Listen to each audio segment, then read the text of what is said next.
হি got his own style, own signature.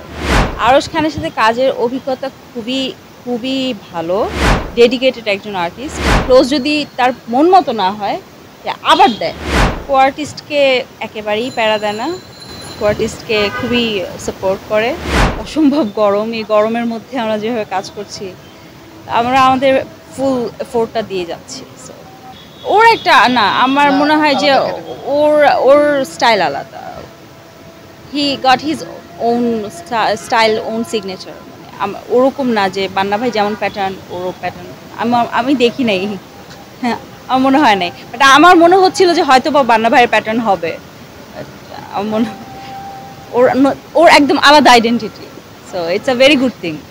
মানে বান্না ভাইয়েরকে assist করার একটা স্পার্ক আছে, সেটা হলো ওরা সবাই খুব হার্ড ওয়ার্কিং হয় অ্যান্ড কাজের সময় এত প্যাশনেট, এত ওই কাজের পিছনে লেগে থাকে অ্যান্ড খুব দ্রুত অনেক কাজ, মানে সব কিছু ম্যানেজ করে ফেলতে পারে। এটা বেশ ভালো একটা কোয়ালিটি ডেভেলপ করে সবার মধ্যে। আমি সবাইকেই দেখেছি মোটামুটি বান্না ভাইকে যারা অ্যাসিস্ট করছে।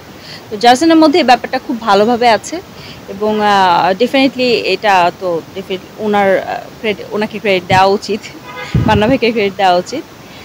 আর কোয়ার্টিস হিসেবে বলছিলেন আরশের কথা। আরশের সাথে আমার বেশ কয়েকটা কাজ হয়েছে এই রোজারিতে, আর এখনও কাজ হচ্ছে, সামনে হবে ইনশাল্লাহ। ভালো ভালো কাজ হচ্ছে। এর মধ্যে আমি একটা ওয়েব সিরিজে কাজ করেছি চরকির জন্য। তো ওটা এখনও অ্যানাউন্স যেহেতু ওরা করেনি, এই জন্য আমি বলতে চাচ্ছি না সেটা। আর ওয়েব কন্টেন্ট নিয়ে কথা হচ্ছে, বাট ওভাবে ফাইনাল কিছু হয় নাই। আর মোস্টলি নাটকই করছি এখন, কোরবানিদের জন্য যেসব নাটক হচ্ছে সেগুলো করছি। আরশ খানের সাথে কাজের অভিজ্ঞতা খুবই খুবই ভালো, কারণ আরশ খান খুবই ডেডিকেটেড একজন আর্টিস্ট। সে সে হচ্ছে তার ক্লোজ নিয়ে অনেক বেশি কনসার্ন থাকে। তার ক্লোজের সময় তাকে প্রপারলি কাউন্টার দিতে হয়। তার ক্লোজ কিন্তু আমাকে সেখানে থাকতে হয় কাউন্টার দেওয়ার জন্য, সেটা থাকতেই হয়। এবং ক্লোজ যদি তার মন মতো না হয়, সে আবার দেয়। ডিরেক্টর যদি বলে ঠিক আছে, তারপর সে আবার দিবে। সো বুঝে নেন, বেশ ভালো গল্প। ওর মাথার মধ্যে অনেক গল্প আছে, মানে ওর মাথায় অনেক গল্প খেলা করে, যেটা হয়তো বা আমার মধ্যে নাই। যেমন আমি অনেক গল্প, এই স্টোরি মেকিংয়ের ব্যাপারটা আমার মধ্যে নাই।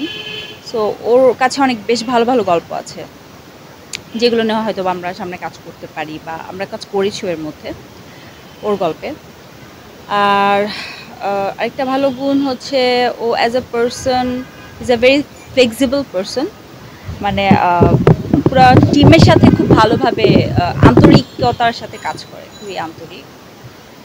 কো আর্টিস্টকে একেবারেই প্যারা দেয় না। কো আর্টিস্টকে খুবই সাপোর্ট করে।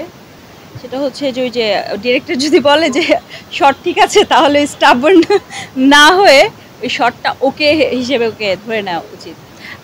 আমি ওকে আসলে ওর অনেক লম্বা একটা জার্নি দেখতে চাই, অ্যান্ড আই এম শিওর ও অনেক দূর কাজ করবে, অনেক ভালো করবে। ইজ ভেরি প্রমিজিং অ্যান্ড যেটা বললাম অনেক ডেডিকেটেড, অনেক হার্ড ওয়ার্কিং। ও কাজ যখন করে একদম সব কিছু ভুলে গিয়ে একদম ওই কাজের জন্য সব কিছু ইয়ে করে। তো আমি চাই ও অনেক অনেক ভালো একটা জায়গায় অবস্থানে থাকুক, যেটা সে ডিজার্ভ করে।